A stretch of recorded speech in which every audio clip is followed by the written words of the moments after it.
lo es un logro inmenso, gigantesco en la historia de los pueblos ancestrales de todo el continente. Pues abrieron matriz y pienso que tenemos que conservarlo, guardarlo en el archivo de internet o en varios archivos de internet, porque lo van a borrar. Entonces guardarlo porque va a servir de referencia.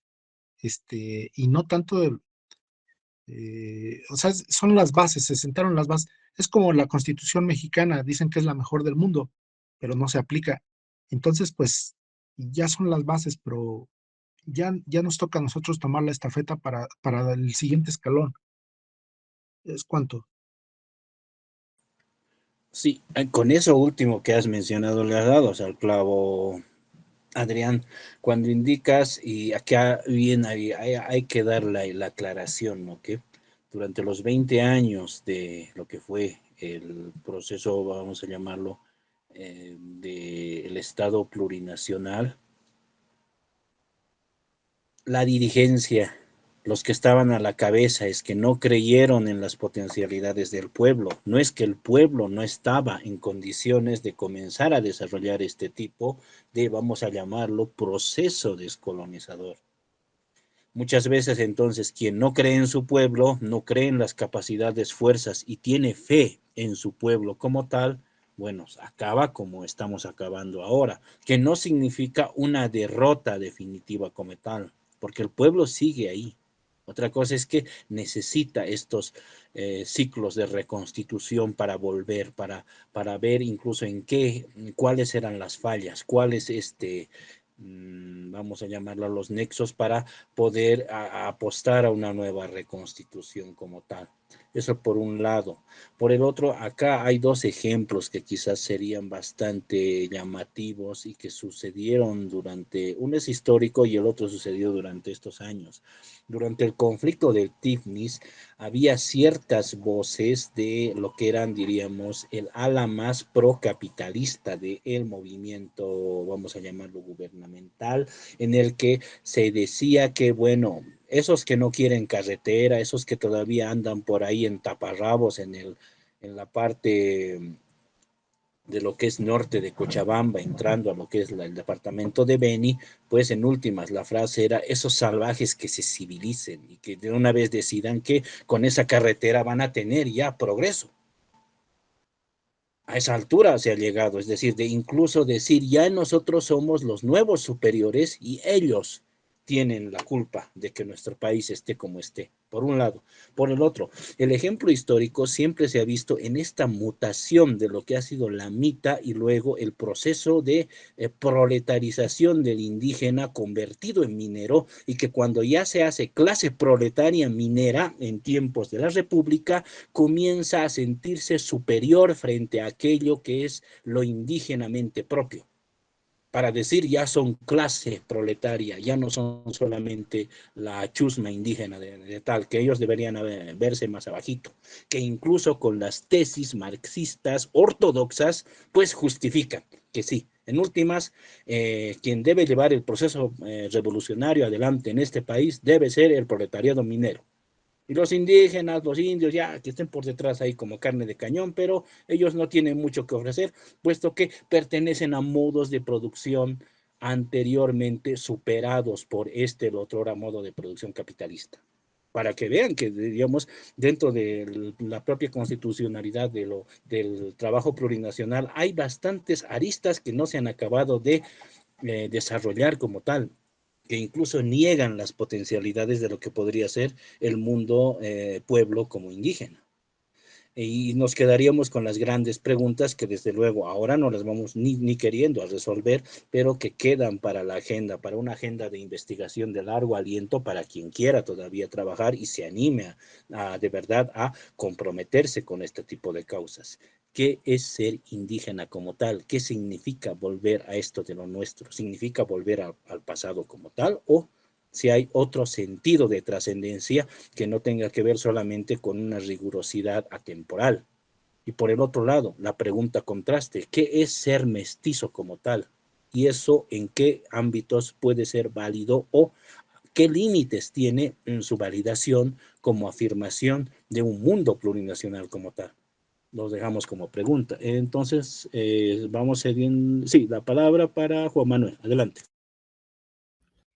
Bueno, voy a tocar de nuevo el tema de la descolonización, porque me parece un concepto que es fundante dentro del proceso de cambio. Más allá de esta cacofonía que podría sonar y que no tiene un sentido totalmente definido, y creo que tampoco podemos encontrar, porque es un proceso bastante amplio, riguroso, voy a tomar ciertos puntos que al menos son los que están ya dentro de las atribuciones del ministerio. Y un poco de contexto también, ¿no?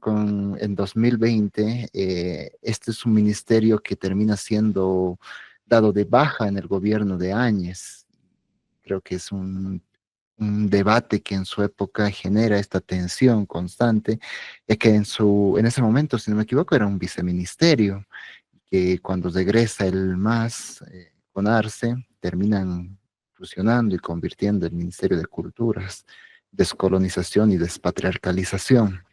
Es un proceso bastante curioso, dado que parecería que estos términos, junto a la plurinacionalidad, son los que más tendrían que debatirse en los gobiernos que van a entrar, porque otro de los elementos también que trató de erradicar el gobierno de Áñez es lo que fue la escuela antiimperialista que en Santa Cruz, y la afirmación bastante curiosa que daba Áñez relataba que la idea de que aún Bolivia era un estado democrático y la idea del antiimperialismo no se ajustaba prácticamente a la doctrina militar del que estaría suscrito nuestro país y nuestras Fuerzas Armadas.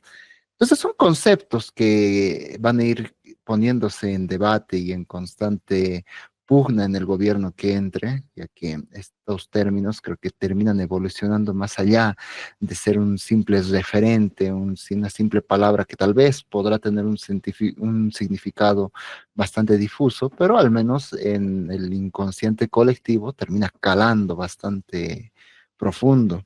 Ahora, un poco en este tema, y voy a tratar de tomar ciertos ejes de la descolonización. Por ejemplo, el tema del idioma, de la Aymara, o sea, que una de las políticas que creo que al menos podríamos estar de acuerdo, o tal vez no, es el tema de los idiomas originarios, que ya con la nueva constitución termina volviéndose algo que toma otra perspectiva, especialmente para la función pública, ya que todo funcionario público en el país tiene que mínimamente dominar un idioma originario, que tendría que ser una de las 36 lenguas, de las 36 naciones que tendría. Justamente el tema de las 36 naciones tampoco está especificado como nación en nuestra constitución, sino que está mayormente referenciado como 36 lenguas, y se entendería que cada lengua constituye una nación y de lo que conformaría el Estado plurinacional. Pero tomando el tema del lenguaje o de la Aymara, ¿cómo se lo toma a día de hoy este concepto ya dentro de la misma vida práctica política? Porque digo, es un elemento primordial para ejercer la función pública. Un caso que he visto bastante de cerca el año pasado es eh, por ejemplo, una demanda que hace la alcaldía, el gobierno municipal de La Paz, a cerca de 400 funcionarios, si no me equivoco, de gran guardias municipales, por el tema de falsificación del certificado de la EGPP, que es la entidad que otorga este certificado que acredita que uno habría mínimamente cursado las clases y aprobado, y tendría que también no el dominio, pero al menos la habilidad para comunicarse básicamente con el idioma aymara. Pero ¿qué es lo que sucede con todo esto? Que la mayoría termina falsificando. Y muchos de ellos terminan incluso, y esto es algo que lo veía ya en su momento de la declaración sobre esto, haciéndose mofa, ¿no? Entre ellos mismos, los guardias municipales, gente, podría decir, de la clase baja, trabajadora, humilde, pero dentro de ellos mismos nacía este tipo de chistes, ¿no? Vos eres más cholo, este es tu idioma, vos deberías dominarlo, o sea, un tipo, formas de diálogo en la que despreciaban el idioma y lo tomaban como si fuese algo de lo más bajo, y uno veía mínimamente sus rostros y uno tal vez hacía este prejuicio de decir mínimamente sus padres o su madre mínimamente debe ser de origen aymara, tal vez, ¿no? Pero